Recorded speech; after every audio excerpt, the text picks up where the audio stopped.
Hey, welcome back to Math with Patrick. Today is July 20th, and we're solving problem number 201 from the Daily Epsilon calendar. And we need to show why x is equal to 20 today, because that's today's date. Looks like we're given some information about u and v. There's some exponent, or I guess some exponents that make both of these equations true. And once we know their values, we can multiply them together and get 20. I think it'd be useful to isolate u and v, and I know that we can use logarithms to kind of rewrite exponential equations. I think I'll rewrite the first one as log base 2 of 81 equals u, and then the next one I'll do log base 3 of 32 equals v. One way to kind of go between the two is with logarithmic equations. Here's your base, the answer is your exponent, and this is kind of what they're equal to. So that's like one way that I visualize them. Another way to think about it is that this is an instruction that says, how many 2's do you need all multiplied together to get to 81? And well, it's a weird question because it's a non-whole number of 2's, right? Because when we multiply our 2's together, we get 2, 4, 8, 16, 32, 64, and then we hop over 81, then we go to 128. So u is going to be a non-whole number, and also likewise v is kind of running into that same issue where this is asking how many 3's do we need to multiply to get to 32. I mean, you can also see that idea in the exponential equation to the left. And when we count by our powers of 3, we miss 32. So that's a little weird, but I guess x is equal to log base 2 of 81 times log base 3 of 32. One thing we could do here is rewrite our 81 and our 32. 81 is a power of 3, because 3 times 3 is 9, then we have 27, and then we get 81. So I could rewrite this as 3 to the power of 4. And then same thing with 32, we saw that this is going to be 2 to the power of 5, right? Because we have 2, 4, 8, 16, and then 32 is the fifth number in this sequence. I could use a log rule here. If I have log of a to the power of b, this b can come out as a coefficient instead, and I can kind of get rid of it in here. So I'll use that to kind of extract the 4 and bring it out front. So 4 times log base 2 of 3, and then times 5 times log base 3 of 2. So I kind of have the number 20 already. I have 4 times 5 right here. That makes 20.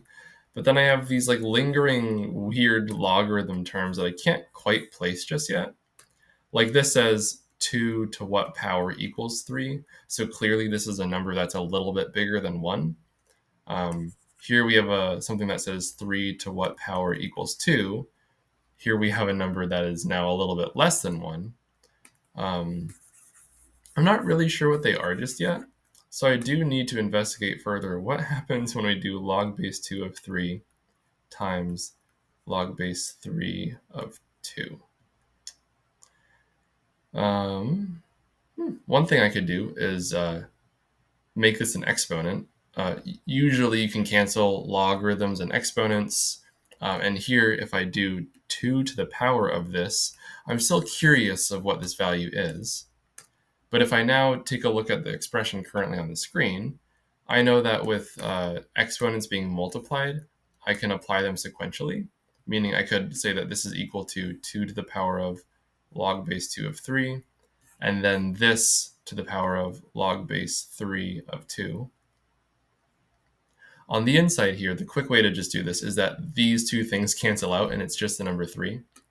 And kind of the long way to think about it is, well, this value right here says 2 to what power gives me 3. So it's some number, I don't really know what it is. It's a little bit bigger than 1 like I was saying, but this is just some number out there where when we raise 2 to that power, we get 3. And whatever that number is, I'm raising 2 to that power. So 2 to the power of log base 2 of 3, these are inverse operations and they cancel. and we just get a 3 on the inside here. And then the log base 3 of 2 is still on the outside.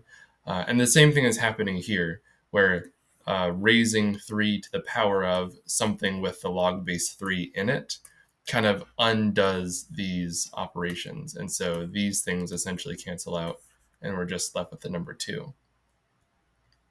So bringing it back to the start, though, this number I just showed is the number 2, which means this exponent, there's really one number that this number could be, and it's 1, because 2 to the power of 1 this is like the only exponent that will get you the number 2 again.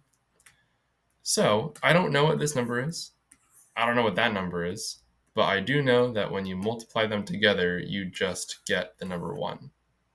So going here, we basically have 4 times 5 times 1. And multiplying by 1 doesn't really do much. So overall, we get the number 20. I have no idea what U and V are, but I do know that when you multiply them, you do get the number 20. I have a good idea of roughly how big they are, right? Because kind of counting by our powers of 2, we were able to kind of capture the 81 on either side with a power of 2. And then likewise, we were able to do that with powers of 3. So I have some idea of how big they are. But I do know that the answer is 20, and we're all done. Okay, well, I'll see you tomorrow, and I hope you enjoyed today's video. Bye for now.